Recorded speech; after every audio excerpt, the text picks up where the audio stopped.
বিসমিল্লাহ, আলহামদুলিল্লাহ, আসসালাতু আসসালামু আলা রাসূলিল্লাহ। আশা করি সবাই ভালো আছেন। আজকে এই সপ্তাহের ভিডিওটি করতে বসলাম।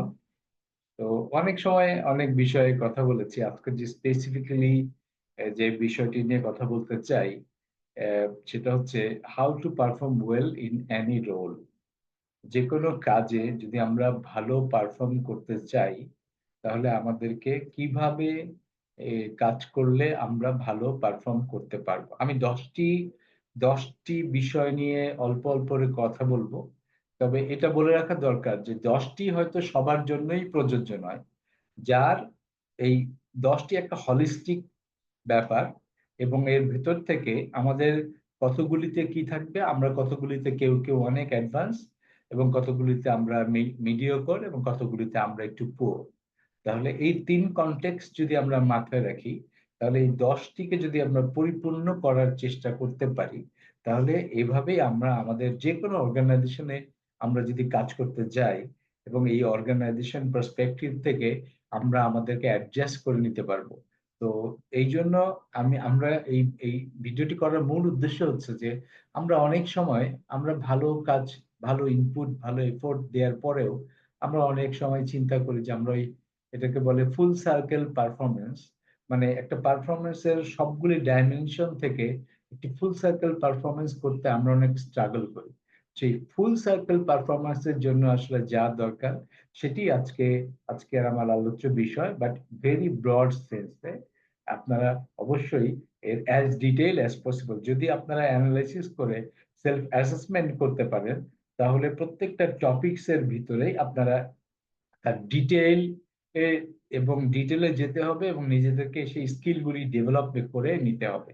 তো শুরু করে যেটা বেশি বলা দরকার, যে আমরা অনেক ইউনিভার্সিটিতে পড়ি বা আমরা কোনো প্রতিষ্ঠান থেকে যা পড়ে আসি, সেই প্রতিষ্ঠান থেকে আমরা এক ধরনের টেকনিক্যাল কম্পিটেন্স আমাদের আমাদের তৈরি করে দেয়।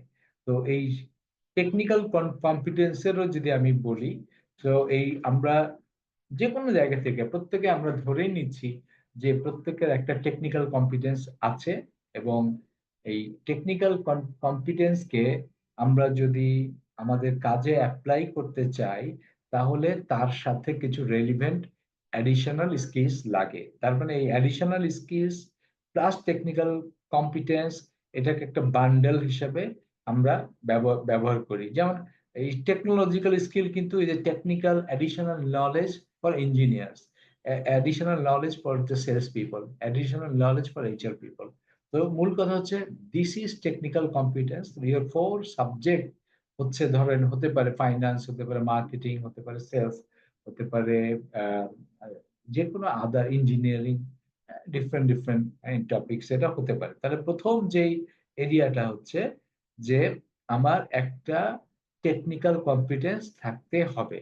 এবং যখনই যে কোনো একটা টেকনিক্যাল কম্পিটেন্স যখনই আমরা বলি, তখন এটাকে আমরা বলি কন্টিনিউইং প্রফেশনাল এডুকেশন, সিপিই। মানে আমার আমার টেকনিক্যাল নলেজটি যেন সবসময় আপডেটেড, আপগ্রেডেড থাকে। এই জন্য আমাদেরকে এই সিপিডি, কন্টিনিউয়াস প্রফেশনাল ডেভেলপমেন্ট অথবা কন্টিনিউয়াস প্রফেশনাল এডুকেশনে অ্যাটেন্ড করে করে আমাদের টেকনিক্যাল এরিয়াতে নিউ নলেজ যা আসে, এটার জন্য কন্টিনিউয়াস পড়াশোনা করে কন্টিনিউয়াস লার্নিং এর মধ্যে থাকতে হবে। তাহলে domain one, it consist of two things. একটা হচ্ছে টেকনিক্যাল কম্পিটেন্স আর সার্টিফিকেশনও বলি, যাই বলি না কেন, এবং এটারই কন্টিনিউয়াস লার্নিং। এই দুটা মিলে আমাদেরকে এই টেকনিক্যাল কম্পিটেন্স আমাদেরকে দিবে। ঠিক সেকেন্ড, এটা হল ব্লক ওয়ান। এবং সেকেন্ড যে বিষয়টি আমাদের জবে পারফর্ম করার জন্য দরকার, ইদানিং খুব বেশি শোনা যায়, সেটা হচ্ছে ইমোশনাল ইন্টেলিজেন্স। আমরা সবাই যারা খুব বেসিক জানতে চান, তাদেরকে আমরা বলতে চাই যে ইমোশনাল ইন্টেলিজেন্সে তিনটা ইম্পর্টেন্ট বিষয় এখানে থাকে।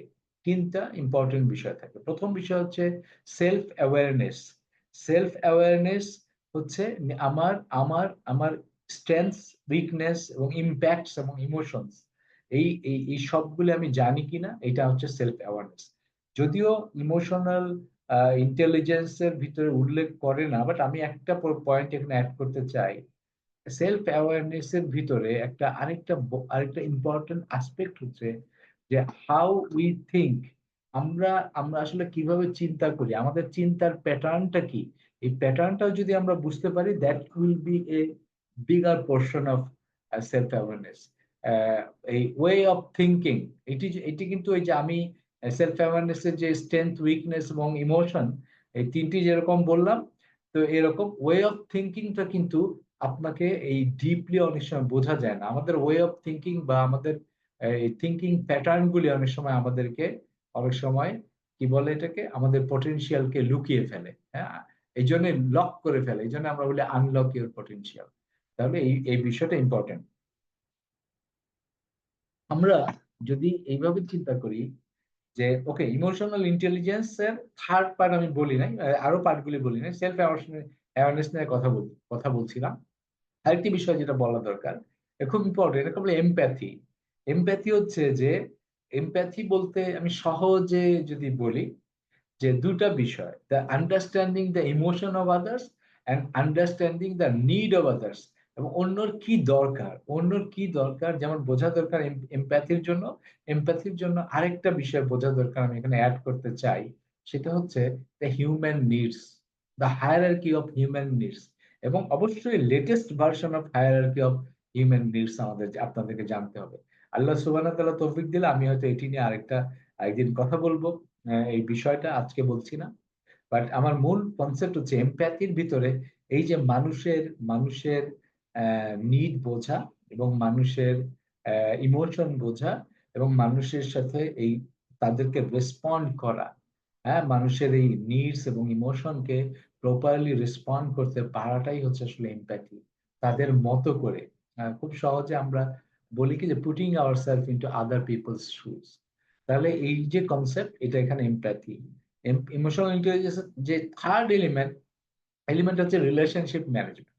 মানে এটা হচ্ছে we all work in a area of relationship. আমরা নেটওয়ার্ক ওয়ার্ল্ডে আছি এবং আমরা যখন আহ, এই মানুষের সাথে স্ট্রং কানেকশনস বিল্ড করতে পারবো, মানুষের সাথে একটা, আমার কলিগদের সাথে করতে পারবো, আমার কোয়ার্কারদের সাথে করতে পারবো, তাহলে আমরা কর্মক্ষেত্রে আমরা অনেক ভালো করতে পারবো। এবং the part of emotional intelligence is managing your people. এবং ম্যানেজিং ইউর পিপল মানে এখানে also it is upward, downward, sideward, সব দিকে যে একটি এই ম্যানেজ করার, রিলেশনশিপটা ম্যানেজ করার এবিলিটি, এই তিনটা বিষয় মিলে সেলফ অ্যাওয়ারনেস, এমপ্যাথি এবং রিলেশনশিপ ম্যানেজমেন্ট, এই তিনটি বিষয় নিয়ে আসলে ইমোশনাল ইন্টেলিজেন্স। এখন তো অনেক ট্রেনিং পাওয়া যাচ্ছে, আপনারা চাইলে ট্রেনিং করতে পারেন, নিজের সেলফ লার্নিং করতে পারবেন, করে এটাকে আপনারা আরো অনেক অ্যাডভান্স করে যেতে পারবেন। সুতরাং আমার যে মূল বিষয়, আমার কিন্তু এখন আমি মাত্র 10টা পয়েন্টের সেকেন্ড পয়েন্টে আমি আছি, সেটা হলো এই ইমোশনাল ইন্টেলিজেন্স। প্রথমটা আমি বলেছি technical competence. Third element, third element হচ্ছে আসলে adaptability. Adaptability adaptability is also is a big subject. তো আমি এখান থেকে দুটা বিষয় বলতে চাই অ্যাডাপ্টিবিলিটির ক্ষেত্রে। অ্যাডাপ্টিবিলিটি আমরা যেটা মনে মনে চিন্তা করি, যে কোনো পরিবেশের সাথে খাপ খাওয়ানো, এটা আসলে মানে এটা আসলে আহ, খুবই একটা সামান্য একটা দিক কভার করে। আপনি যদি ট্রু সেন্সে যদি আমরা অ্যাডাপ্টেবিলিটি কভার করতে বলতে চাই, basically it's a majorly two things. But আমি বলবো যে অবশ্যই তিনটা বিষয়। আপনি যদি কোনো বিষয়ের সাথে অ্যাডাপ্টেবল করতে চান, তাহলে প্রথম জিনিস লাগে, you have to have the problem solving ability. এবং ডিফারেন্ট কনটেক্সটে আপনি যদি প্রবলেম সলভিং করতে পারেন, আপনার আন্ডারলাইং অ্যাজাম্পশনস গুলি যদি চেঞ্জ হয়ে যায় এবং এই চেঞ্জ করে যদি আপনি আপনার প্রবলেম সলভ করতে পারেন, তাহলে আপনার আসলে অ্যাডাপ্টেবল হওয়া সম্ভব। এবং মোস্ট ইম্পর্টেন্ট থিং হচ্ছে কি অ্যাডাপ্ট করবেন। আসলে আপনি যদি আপনার আপনার লক্ষ্য, আমরা আগে আগে এরকম বলতাম না যে, আগে বলতাম রেডি, এইম, ফায়ার। এখন কি বলে, রেডি, ফায়ার, স্টিয়ার। মানে আপনি প্রথমে রেডি হবেন, ফায়ার করে দিবেন, স্টিয়ার করে আপনার লক্ষ্যের দিকে আপনার আপনার এই উইপন, আপনার বুলেট, এটা সেদিকে আপনি ম্যানুভার করে নিয়ে যাবেন। তার মানে কি, আমার রেডি হয়ে গেলেই আমি একটা কাজ শুরু করে দিব। এবং আমি by changing in different conditions, by solving different problems, আমরা অ্যাডাপ্ট করে করে আমরা আসলে আমাদের লক্ষ্য লক্ষ্যস্থলে পৌঁছাতে হবে। এই হচ্ছে অ্যাডাপ্টিবিলিটি। এবং এই অ্যাডাপ্টেবিলিটির ভিতরে যেটা দরকার সেটা আমরা বলি ফ্লেক্সিবিলিটি। আমি রিজিড থাকবো না, আমার লক্ষ্য মুভ করবে, I will be more flexible. আমরা আমরা কিছু সময় আমাদের যেটা আসলে হয় সেটা হলো we become very rigid to our own values, এবং আমরা আরেকজনের পার্সপেক্টিভ অনেক সময় বুঝতে পারি না। এই যে পুরো বিষয়টা, এই ফ্লেক্সিবিলিটি আমাদের আমাদের উম, উম, এটা আমাদেরকে এটাও অ্যাডাপ্ট করতে হবে, এর ভিতরে থাকতে হবে। তাহলে অ্যাডাপ্টিবিলিটি করতে গেলে কিন্তু আমি বললাম যে প্রবলেম সলভিং ভালো জানতে হবে, এবং ফ্লেক্সিবিলিটি থাকতে হবে, এবং অ্যাট দ্য সেম আপনার মেন্টাল অ্যাকসেপ্টেন্স থাকতে হবে to step into a unknown world. To step into a unknown world. অনেক মানুষই আসলে আমরা আননোন ওয়ার্ল্ডে একটা পা দিতে চাই না, যে কারণে উই বিকাম মোর রিজিড। এটা হলো সবচেয়ে বড় বিষয়। তাহলে আমি এখন আবারও বলছি, 3 নাম্বার পয়েন্ট নিয়ে কথা বলছি, যে 10টা পয়েন্টের 3 নাম্বার পয়েন্ট অ্যাডাপ্টিবিলিটি। এরপরে এরপরে আমি মনে করি this is one of the most important element, আমরা অনেক সময় ইগনোর করি। এটা আরেকদিন কথা বলছিলাম, সেটা হলো, এবং এটার একটা আসলে খুব চিন্তা করে একটা বিষয় বলা দরকার, এটা হচ্ছে ওয়ার্ক এথিক। ওয়ার্ক এথিক শুনলে একটু আমরা এক ধরনের প্রবলেমে পড়ে যাই। এটা শুধু এথিক আর work ethic is slightly different. Work ethic basically যদি আপনি বলেন, basically two things work ethic, আর আমি থার্ড একটা এলিমেন্ট যোগ করবো। বেসিক্যালি ওয়ার্ক এথিক হচ্ছে আপনার রিলায়েবিলিটি এবং আপনার ডিসিপ্লিন। রিলায়েবিলিটি মানে হচ্ছে আপনি কি এই কাজটা রিপিট পারফর্ম করতে পারেন কিনা, whether you will be there at that time or not. আপনি করবেন কি করবেন না, এটা একটা ফ্যাক্টর। যেমন তেমনি ডিসিপ্লিন। ডিসিপ্লিন হচ্ছে আমরা এখানে ডিসিপ্লিন শুনলেই যেমন মনে করি যে এটা এটা মনে হয় রুলস মেনে চলা। আসলে তার থেকেও অনেক বড় বিষয় হচ্ছে যে ডিসিপ্লিন মানে হচ্ছে কনসিস্টেন্সি মেনটেন করা, এবং to deliver what you commit. এই যে বিষয়টা, আপনি যা বলেন আপনি তা করবেন, এটাও যেমন আমরা বলি এথিক্স, আবার এটা কিন্তু ডিসিপ্লিন। যেই কারণে ওয়ার্ক এথিক্স কে যদি ভাঙেন, তো ডিসিপ্লিন এর ভিতরে কিন্তু ইনক্লুডেড। সেই জন্য বলছি যে আপনার এখানে ডিসিপ্লিনটা ইম্পর্টেন্ট। স্পেশালি স্পেশালি ডিসিপ্লিনের যেই এলিমেন্টটা আপনার কর্মক্ষেত্রে সফল হওয়ার জন্য দরকার, এটা হচ্ছে ফোকাস। আপনি যে শুরু করবেন এটা শেষ পর্যন্ত ফোকাস, এবং বা এটাকে ফলো থ্রু করা। এবং আপনার ডিসিপ্লিনের ভিতরে যেটা আসে সেটা হচ্ছে প্রোডাক্টিভিটি। আপনি কি এটাকে প্রোডাক্টিভ ওয়েতে করছেন কিনা। প্রতিদিন 9টায় অফিসে আসা কিন্তু ডিসিপ্লিন না।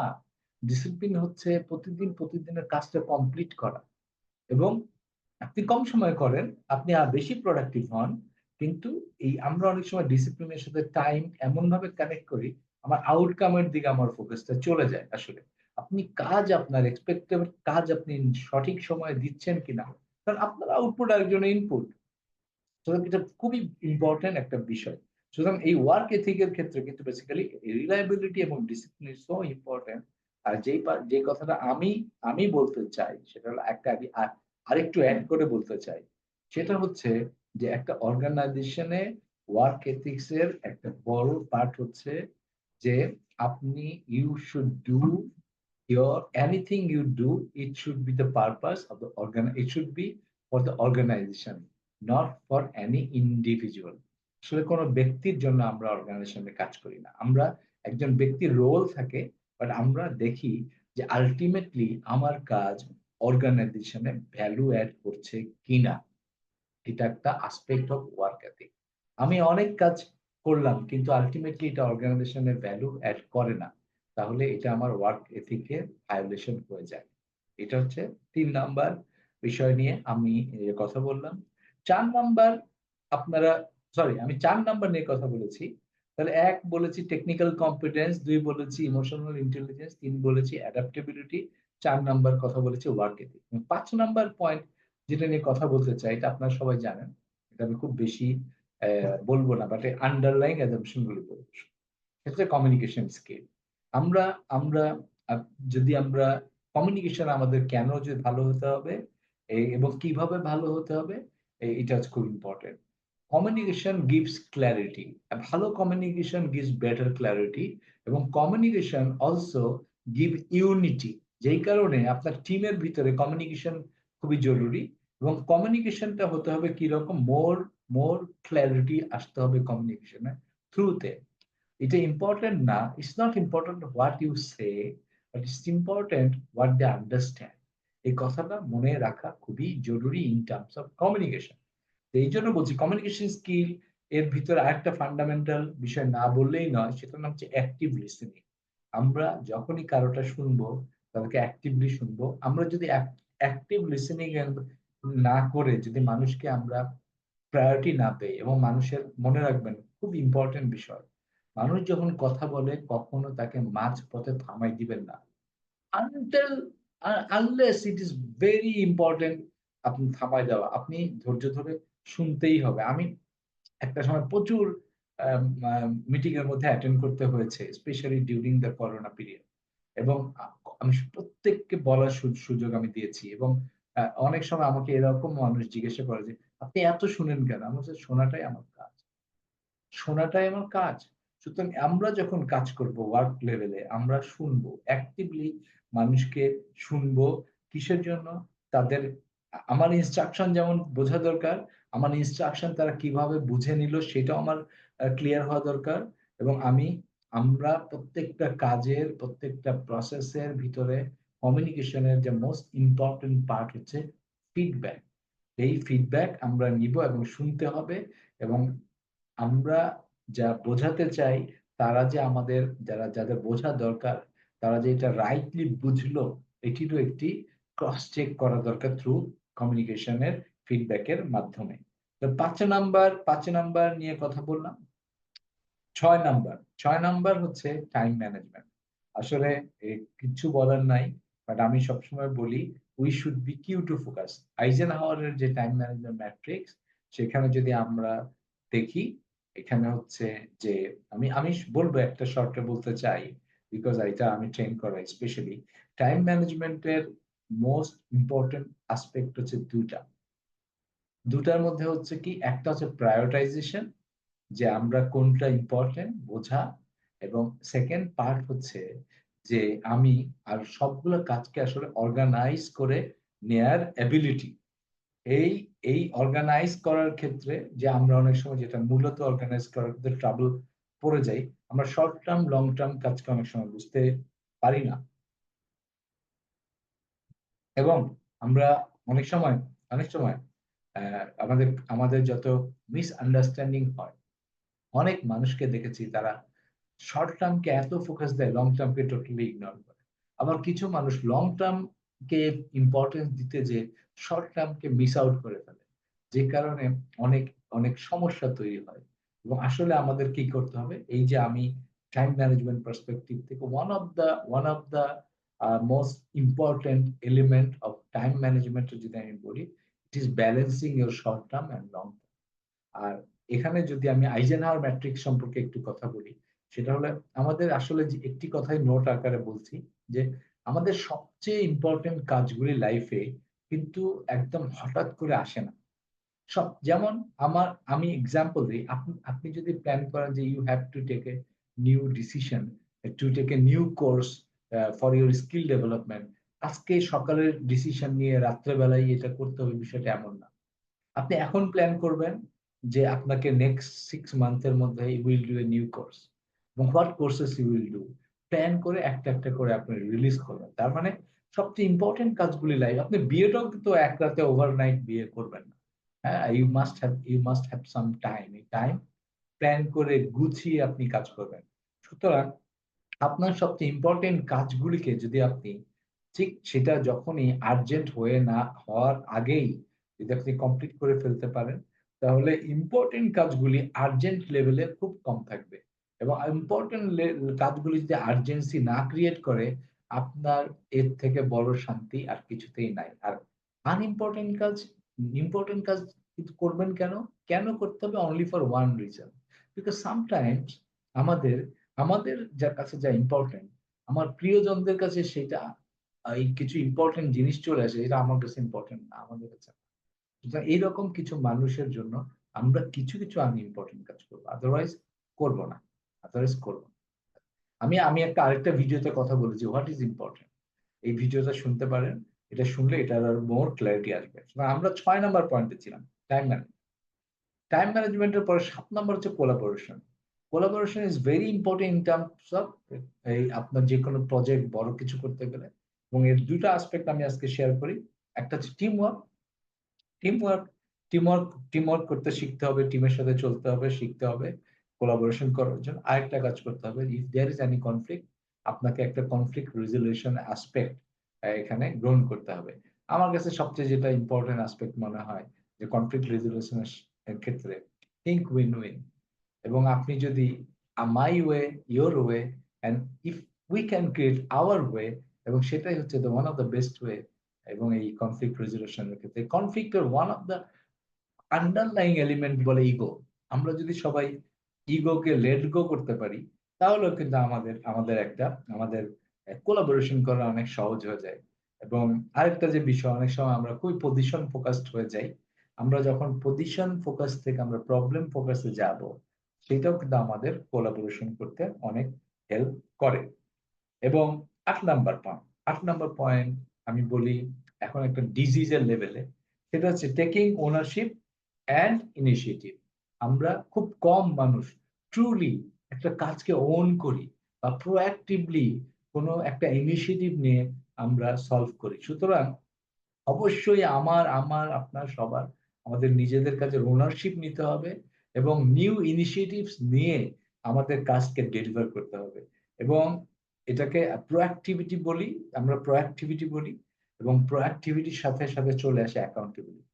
আপনি যখনই প্রোঅ্যাক্টিভ হবেন, কাজ করবেন এবং অ্যাকাউন্টেবিলিটি নিবেন, তখনই কিন্তু আপনার এটা ওনারশিপ স্ট্যাবলিশ হবে এবং ইনিশিয়েটিভ নিবেন।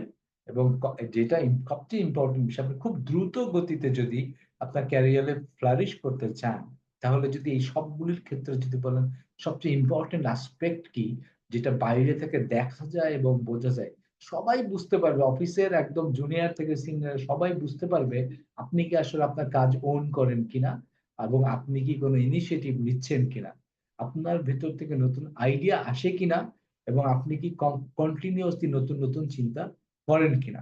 এটা ছিল 8 নাম্বার, ওনারশিপ অ্যান্ড ইনিশিয়েটিভ। আমি সবাইকে রিকোয়েস্ট করব যে আপনার প্রতিটা পয়েন্ট ধরে ধরে আসলে কাজ করা আছে, এবং এটা চাইলে একটা অ্যাসেসমেন্টও করতে পারেন।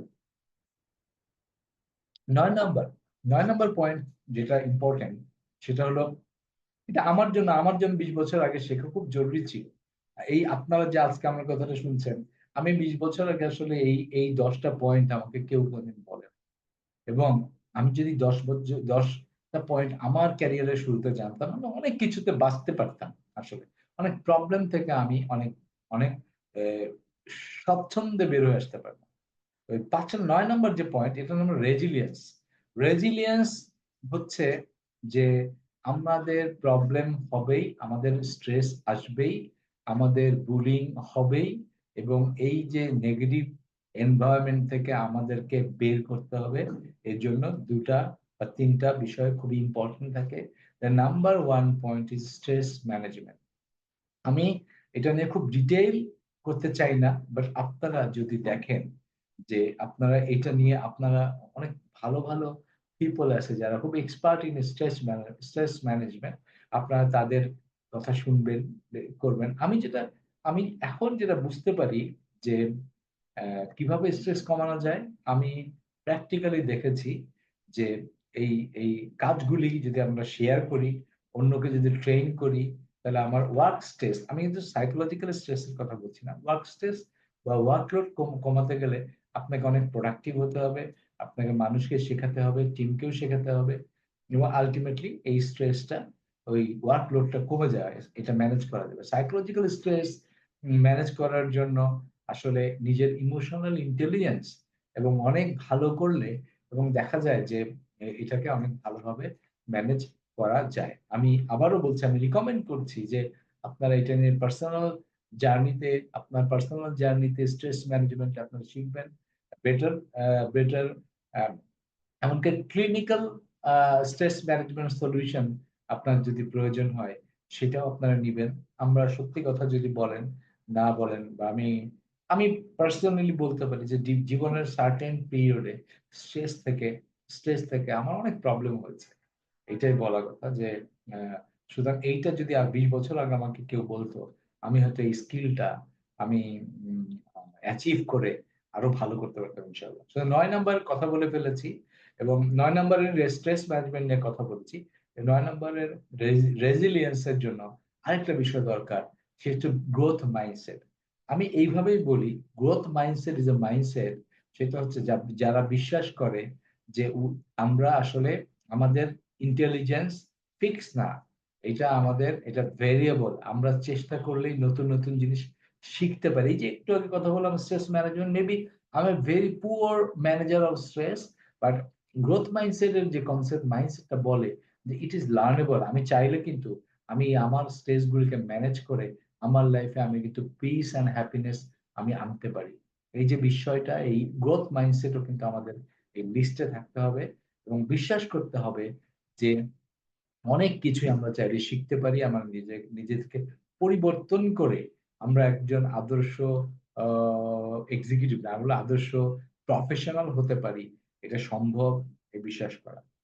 Last but not the least, আমি আ ১০ নাম্বার যে পয়েন্টটার কথা বলি, একটা অর্গানাইজেশন এ কাজ করতে গেলে যেটা সবচেয়ে আরেক ইম্পোর্টেন্ট বিষয় সেটা হচ্ছে এটাকে বলে অ্যালাইনমেন্ট উইথ অর্গানাইজেশনাল গোলস।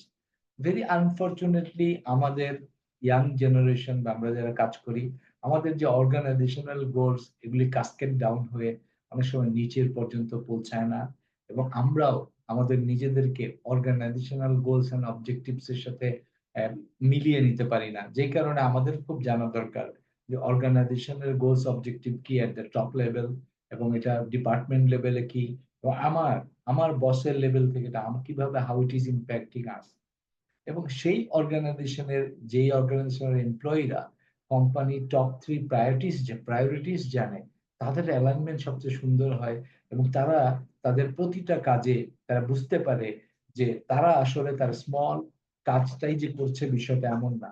তারা আসলে একটা অনেক বড় একটা গোল, একটা বড় স্বপ্নের সাথে কাজ করছে। এবং এইটা তাদের লাইফে একটা মিনিং এবং সেন্স অফ সিগনিফিক্যান্স তাদেরকে দেয় এবং তারা নিজেদেরকে ইম্পোর্টেন্ট ভাবতে শুরু করে। তো এই যে ১০ টা পয়েন্ট নিয়ে আমি কথা বললাম, আবারও দরকার হলে ২ বার শুনবেন। শুনে প্রতিটা ১০ টা পয়েন্টের ভিতরে আপনি বের করবেন যে কোথায়, কোথায় আপনার ডেভেলপমেন্ট নিড আছে। যেখানেই আপনি ডেভেলপমেন্ট নিডস খুঁজে পাবেন। Maybe it's a technical skill, maybe emotional intelligence এবং মেবি কমিউনিকেশন যেটাই হবে সেখানেই আপনার এট লিস্ট 2025 এ যদি আপনারা ২ টা এরিয়াকে আইডেন্টিফাই করতে পারেন এবং এই ২ টা এরিয়াকে আইডেন্টিফাই করে ইমপ্রুভ করেন, 2026 will be a much better time for your career development. আবারও বলছি যারা ক্যারিয়ারে জবে ভালো করতে চান তারা এই ১০ টি পয়েন্টকে গুরুত্ব দিবেন ইনশাআল্লাহ। ইনশাআল্লাহ it will give you a sense of balance. It will give you a sense of meaning in our workplaces and in our career. Until next time, সবাই ভালো থাকবেন। সুবহানাল্লাহ বিহামদি আশহাদুল্লাহ ইলাহা ইল্লা আনতা আস্তাগফিরুকা ওয়া আতুবু ইলাইক। আসসালামু আলাইকুম ওয়া রাহমাতুল্লাহি ওয়া বারাকাতুহু।